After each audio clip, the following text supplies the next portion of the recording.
మిత్రులారా welcome to సాఫ్ సీదా ముచ్చట. ఎలక్షన్లు వచ్చినప్పుడు లీడర్లను తిట్టను పోవయ్య బద్మాష్ అన్నట్టు తిడితేనే చట్టానికి దొరకకుంటూ ఉంటారు. డైరెక్ట్ తిట్టిండ్రి అనుకోండి చట్టం ఒప్పుకోదు. మరుగున పెట్టి తిడితే డబుల్ ఓకే అంటది. ఓట్లప్పుడైతే పద్ధతిగా తిట్టాలనని ఈసీ వాళ్ళు పద్ధతిగా చెప్తుంటారు. కానీ రాజకీయాలలో అట్లా నడుస్తుందా? కేసీఆర్ సార్ పవర్లో లేకున్నా సార్ ఏం మాట్లాడతాడా అని చూసేటోళ్లకు లెక్కే లేదు. అది ఆయన రేంజు. అధికారంలో ఉన్నోళ్ళకు కూడా లేని పతారా కేసీఆర్ సార్కు ఉన్నదనుట్లా ఎసొంటి అనుమానమే లేదు. కేసీఆర్ సార్ పెట్టే సొట్లకు ఎంతో మంది ఫ్యాన్స్ ఉన్నారు. బీఆర్ఎస్కు పడని పార్టీల మీద ఆయన పెట్టే మొట్టికాయల కోసమే సార్ స్పీచ్ను ఆసక్తిగా వింటుంటారు. గట్లనే మొన్న 5 తారీఖు నాడు సిరిసిల్ల సభలో కేసీఆర్ సారు సర్కారోళ్ళను చెడుగుడు ఆడిండు. చేతగాని సర్కారని తిట్టిపోసిండు. దాని మీద కాంగ్రెస్ వాళ్ళు ఈసీ వాళ్లకు ఫిర్యాదు అయిండ్రు. సారు మాట్లాడిన క్లిప్పులు అప్పచెప్పిండ్రట. అర్రర్రే, అట్లా ఎందుకన్నారు కేసీఆర్ గారు?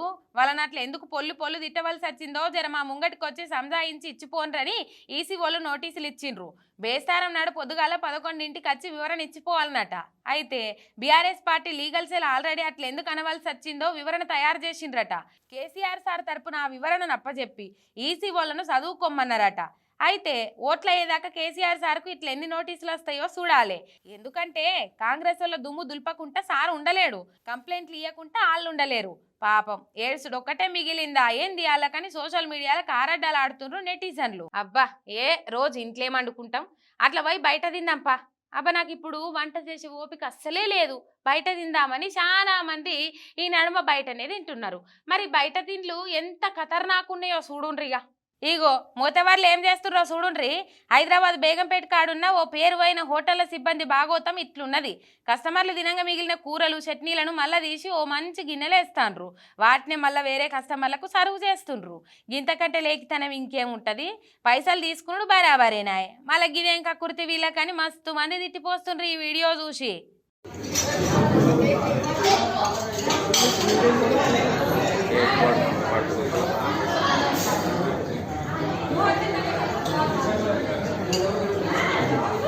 అందుకే బయట దీంట్లో తగ్గిస్తేనే మంచిది.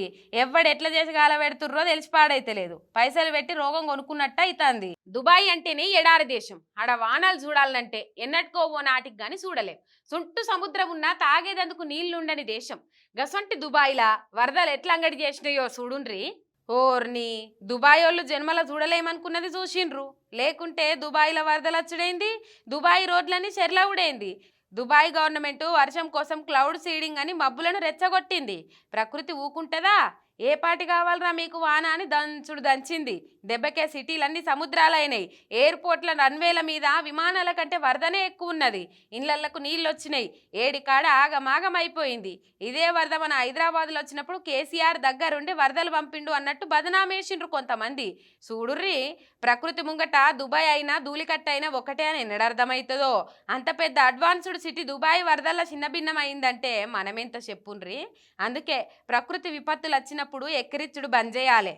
అసలైన నాయకుడు అంటే పవర్ ఉంటేనే ప్రజల దగ్గరకు వచ్చేటైన కాదు, పవర్ లేకున్నా కదరుండే లీడరు. అసొంటోళ్ళ దాంట్లో అందరికంటే ముందుంటాడు కేసీఆర్ సారు. బండన్నప్పుడు రిపేర్లు, బంగ్లాలు కట్టినప్పుడు పలుగులు తేలుడు కామని ఈ రోజుల్లో. ఇక ఏమున్నా దానికి పార్టులు మార్చి రిపేర్లు చేసుకుంటూ పోవాలి కానీ ఎలకల బాధకు ఇల్లు గాలబెట్టుకుంటారా? కానీ కాళేశ్వరం ప్రాజెక్టులో పగలు తేలిన బూచిని చూపెట్టి ప్రాజెక్టే వేస్ట్ అని కేసీఆర్ను బదనాం చేసే పని ముంగట్టేసుకున్నది మన సర్కారు. రిపేర్ చేస్తే అయిపోయేదానికి ప్రాజెక్టే కూలిపోతుందని కుట్రలు చేసి ఓట్లలో బయటపడతామనే పన్నాగం వన్నిండ్రు. నారు పోసినైనా నీరు పోస్తాడన్నట్టు ప్రాజెక్టు కట్టించిన మనిషికి దాన్ని ఎట్లా రిపేర్ చేపియాలనో తెలియదా? కేసీఆర్ సారు వ్యక్తి కాదు శక్తి అన్న సంగతి మళ్ళోసారి బయటపడ్డది. కాళేశ్వరం ప్రాజెక్టు కట్టి తెలంగాణలో నీళ్ళ కరువు లేకుండా చేసిండు. ఎండాకాలంలో చెర్లు మత్తళ్ళు దుంకేటట్టు చేసిన భగీరథుడు. అసొంటి ప్రాజెక్టును దండుగాని గోబెల్స్ ప్రచారం చేసి కేసీఆర్ మీద కుట్రలకు తెరలేపిండ్రు అధికార పార్టోళ్ళు. చిన్న పిల్లలు ఉంగితే అదేదో ప్రళయం వచ్చినట్టుగా అబండాలు సృష్టించిండ్రు. దాన్ని రిపేర్ చేయరాదని చేతులెత్తేసినంత పని చేసిండ్రు. కానీ ప్రాజెక్టు కట్టించిన సార్కు దాన్ని రిపేర్ చేపించుడు తెలియదా? ప్రాజెక్టు కట్టిన ఎల్ఐన్టీ కంపెనీ తోటి కేసీఆర్ సార్ స్వయంగా మాట్లాడిండు. దాన్ని రిపేర్ చేసి వాళ్ళ నోరు మూపియాలని చెప్పిండు. ప్రాజెక్టుకు రిపేర్లు చేసేందుకు ఎల్ఐన్టీ కంపెనీ ముంగటికొచ్చింది. 3 పిల్లర్ల మీద కాపర్ డ్యామ్ కడుతున్నది. దానికి అయ్యే ఖర్చు కూడా మేమే పెట్టుకుంటామంటున్నది. వానాకాలం వచ్చే లోపటినే ఆ పని ఖతం చేస్తామన్నది.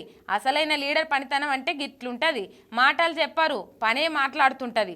కానీ మన సర్కారోళ్ళ తాడ గిసంటే రేవే లేనట్టున్నది అని అంటున్నారు తెలంగాణ పబ్లిక్. ఇగో ఇవాళ ఇలా సాఫ్ సీదా ముచ్చట్లు ఎట్లున్నాయి? మస్తుగునేలే. మలస్టప్పుడు గిసంటి ముచ్చట్లు పట్టుకొని వస్తుంది మీరేక. అది వరకు మీరు చూస్తూనే ఉండరు మీ మిర్రర్ టీవీ శనార్థి.